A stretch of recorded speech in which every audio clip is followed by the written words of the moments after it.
எல்லாருக்கும் வணக்கம். இன்றைக்கி நம்ம என்ன பார்க்க போகிறோன்னா பெங்களூர் ஸ்பெஷல் பிசி பெலே பாத். பெங்களூரில் ஹோட்டல்ஸில் கிடைக்கிற மாதிரியே அதே டேஸ்ட்டில் நான் ட்ரை பண்ணேன். எனக்கு ரொம்பவும் பிடிக்கும். ஹோட்டல் எப்போச்சும் போனால் பிசி பெலே பாத் சாப்பிடுவேன். ஸோ நானே இன்றைக்கி வீட்டில் ட்ரை பண்ணேன்.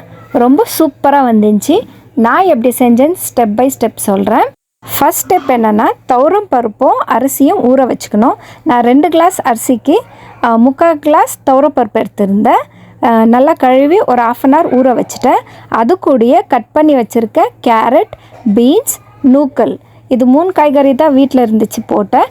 நீங்கள் வேணும்னா இது கூட பட்டாணி எல்லாம் சேர்த்துக்கலாம். குக்கரில் போட்டுட்டு 2.25 வருது அழுக்க. அதில் நம்ம எக்ஸ்ட்ரா தண்ணி ஊற்றணும். நான் ஒரு 6 கிளாஸ் தண்ணி ஊற்றினேன். அது கூடவே வெஜிடபிள்ஸ், உப்பு, கொஞ்சம் மஞ்சள் பொடி போட்டு ஒரு 3 விசில் வேக வச்சுட்டேன். இப்போ இதுக்கு ஒரு பொடி ரெடி பண்ணிடலாம்.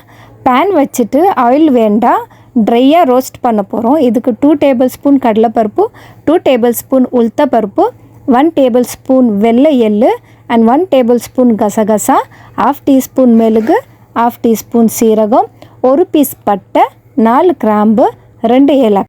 ஃபஸ்ட்டு இதை ட்ரை பண்ணி எடுத்துடலாம். நெக்ஸ்ட் அதே பேனில் 2 டேபிள்ஸ்பூன் தனியா அண்ட் ஒரு 10 பேடிகை மெணசின்காய் சொல்லுவாங்க, தமிழில் இது காஷ்மீரி சில்லி நினைக்கிறேன், அதுவும் ட்ரை ரோஸ்ட் பண்ணிவிட்டு 1 பீஸ் கொப்பரை தேங்காய் அதுவும் ட்ரை பண்ணி எடுத்துகிட்டு நல்லா ஆற வச்சிடலாம். அது ஆறத்துக்குள்ளேயே நான் இன்னொரு மசாலா ஃப்ரை பண்ணிட்டேன்.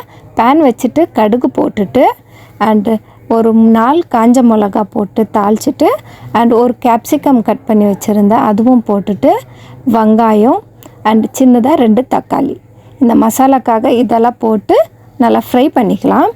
ஃப்ரை பண்ணிவிட்டு அரைச்சி வச்ச மசாலா இது கூட சேர்த்துக்க போகிறேன்.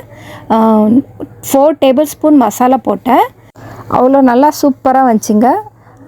மெஷரிங்கெல்லாம் கரெக்டாக வந்துச்சு, எனக்கு பர்ஃபெக்டாக இருந்துச்சு. இப்போ பாருங்கள், பொடி பண்ணுறது தான் பார்க்க போகிறீங்க. கலர் அவ்வளோ அழகாக இருந்துச்சு, ரெட் கலரில். வதக்கி வச்ச அந்த வெஜிடபிள்ஸில் 4 டேபிள்ஸ்பூன் போட்டுட்டு அண்ட் ஒரு சின்ன நெல்லிக்காய் சைஸில் புளி கடிச்சு வச்சுருந்தேன், அதுவும் ஊற்றிட்டு இது பாருங்கள், வெல்லம், ஒரு பீஸ் வெல்லம் கட் பண்ணி போட்டிருக்கேன். வெல்லம் போடுறதால உங்களுக்கு அந்த ஹோட்டல் ஸ்டைல் அப்படியே அந்த டேஸ்ட் கிடைக்குங்க. வெல்லம் பிடிக்கலன்னா ஸ்கிப் பண்ணிக்கோங்க. இப்போ பாருங்கள், குக்கர் ஓப்பன் பண்ணிவிட்டு பார்த்தேன். இந்த அளவுக்கு கொலைய பர்ஃபெக்டாக குக்காக இருந்துச்சு.